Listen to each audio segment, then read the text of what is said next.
ചട്നി എങ്ങനെയാണ് ഉണ്ടാക്കുന്നത് നോക്കാം. അതിന് വേണ്ടിയിട്ട് ഞാനിവിടെ ഒരു മാങ്ങ തൊലി കളഞ്ഞ് സ്ലൈസ് ചെയ്ത് വെച്ചിട്ടുണ്ട്. പിന്നെ വേണ്ടിയത് ഇഞ്ചി ഒരു ചെറിയ കഷ്ണം, പിന്നെ കാന്താരി മുളക്. നിങ്ങൾക്ക് വേണമെങ്കിൽ പച്ചമുളക് യൂസ് ചെയ്യാം. ഞാനിവിടെ കാന്താരി മുളകാണ് എടുത്തിരിക്കുന്നത്. അത് എരിവിനനുസരിച്ച് അഡ്ജസ്റ്റ് ചെയ്തിടുക. അടുത്തായിട്ട് വേണ്ടിയത് കരിവേപ്പില. കരിവേപ്പില ചട്നിയിലിടുന്നത് നല്ലൊരു ഫ്ലേവർ കൊടുക്കും. അതുകൊണ്ട് അത് ആവശ്യത്തിനനുസരിച്ച് അഡ്ജസ്റ്റ് ചെയ്തിടുക. പിന്നെ വേണ്ടിയത് ഉപ്പ് ആവശ്യത്തിന്, പിന്നെ അല്പം തേങ്ങ. ഇത് ഏകദേശം ഒരു അര കപ്പിനടുത്ത് തേങ്ങ ഉണ്ട്.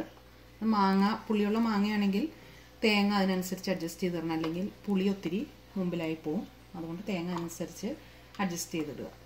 അപ്പോൾ നമുക്ക് ആദ്യം ചെയ്യേണ്ടത് എന്താണെന്ന് നോക്കാം. ആദ്യം തന്നെ ഈ ഇഞ്ചിയും കരിവേപ്പിലയും മുളകും തേങ്ങയും കൂടിയിട്ട് മിക്സിയിൽ ജസ്റ്റ് ഒന്ന് ക്രഷ് ചെയ്തെടുക്കാം.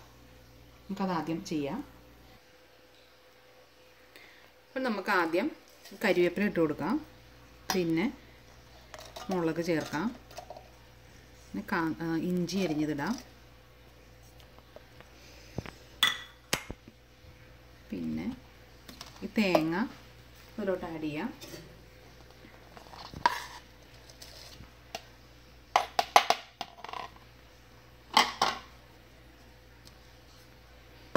ഇതിനകത്തോട്ട് തന്നെ അല്പം ഉപ്പും കൂടെ നമുക്ക് ചേർത്ത് കൊടുക്കാം. ഇനി ഇത് ജസ്റ്റ് ഒന്ന് ക്രഷ് ചെയ്ത്, ഒത്തിരി അരിഞ്ഞു പോകരുത്, ജസ്റ്റ് ഒന്ന് ക്രഷ് ചെയ്തെടുക്കാം.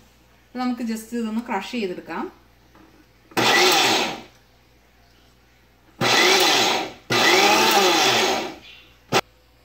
നമുക്ക് ക്രഷ് ചെയ്തെടുത്തിട്ടുണ്ട്. ഇത് ഈ ലെവലിൽ ഇങ്ങനെ ക്രഷ് ചെയ്ത് വയ്ക്കുക.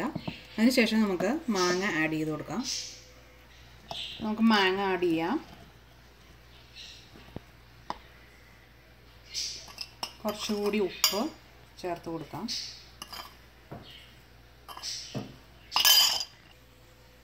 അപ്പോൾ നമ്മുടെ ചട്നി റെഡി ആയി കഴിഞ്ഞു. ഇനി നമുക്കിതിനെ ഒരു ചെറിയ ബൗളിലോട്ട് മാറ്റാം.